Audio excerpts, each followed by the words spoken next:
J. Arenas. Magandang hapon po. Yes, Honorable Marcoleta, please proceed. Colonel, did Commodore. okay. Commodore, you graduated from the Philippine Military Academy? No, sir. I'm But- 3 weeks short of my graduation. Would you like to say, or you would like to explain why you did not succeed in graduating from that great military academy? Yes, Mr. Chair. As what the chairman, General Acob, knows, we have the honor code among the Cadet Corps Armed Forces of the Philippines.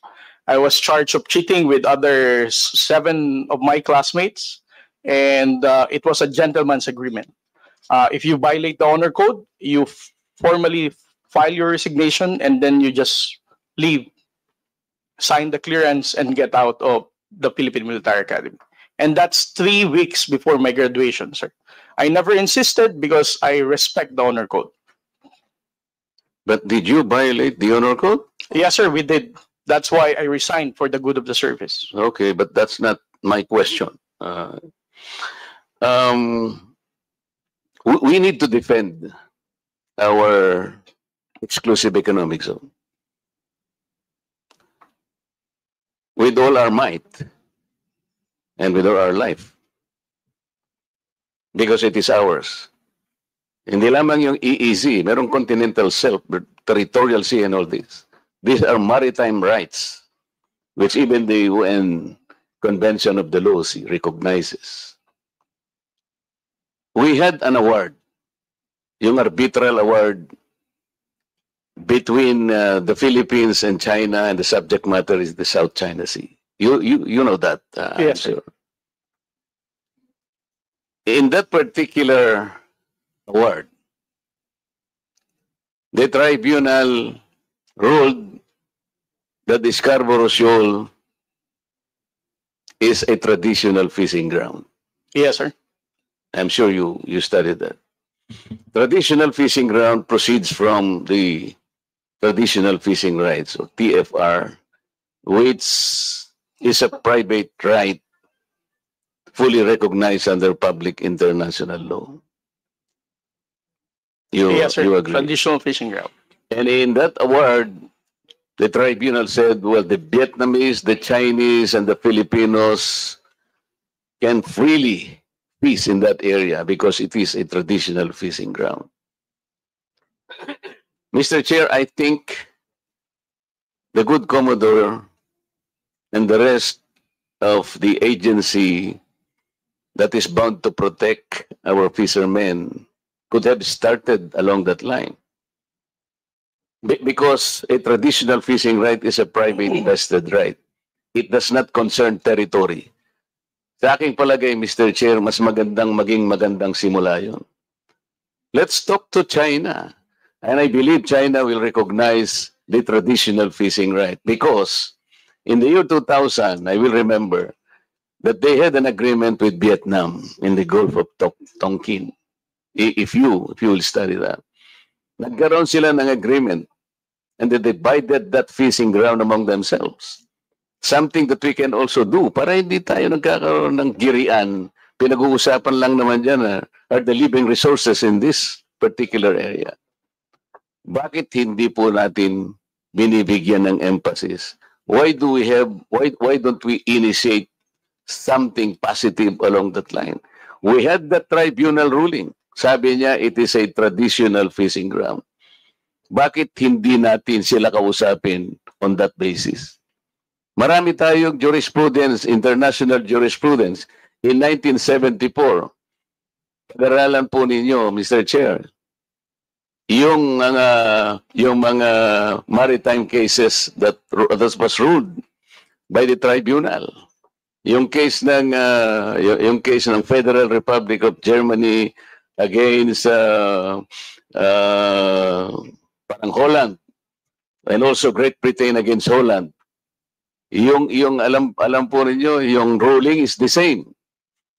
Kahit siya yung merong reference do sa sea na yon, it cannot exclude the rights of the other coastal areas to fish sapagkat they invoke the traditional fishing right. I am asking, Mr. Chair, why no initiative has been taken along that line? Mr. Chair, yes, sir.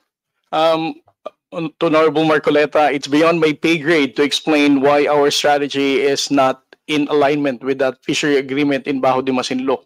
And it's also worth mentioning that the Philippine Maritime Zones Act highlighted that Bajo de Masinloc and its territorial seas, we have sovereignty and sovereign rights over these waters. So on our level, in the Philippine Coast Guard, we cannot go against to the enacted law of the Congress, much more to the national security and foreign policy direction of the President. I am not saying that it is within your pay grade to discuss it with the Republic of China. What I'm saying is maybe because you are a member of the Philippine Coast Guard, you could have talked to the other agencies of government higher than you that we could be initiating this along this line. Because we can take advantage of that particular tribunal's decision. Hindi ba? Pwede naman natin gamitin yun eh. Sabi ko nga sa'yo, ang daming cases, maritime cases, disputes ruled by the same tribunal. Oh, ito. Gamitin natin because they're all involved traditional fishing rights. Eh yung arbitral award natin eh, sinabi nga that the Scarborough Shoal is a traditional fishing ground.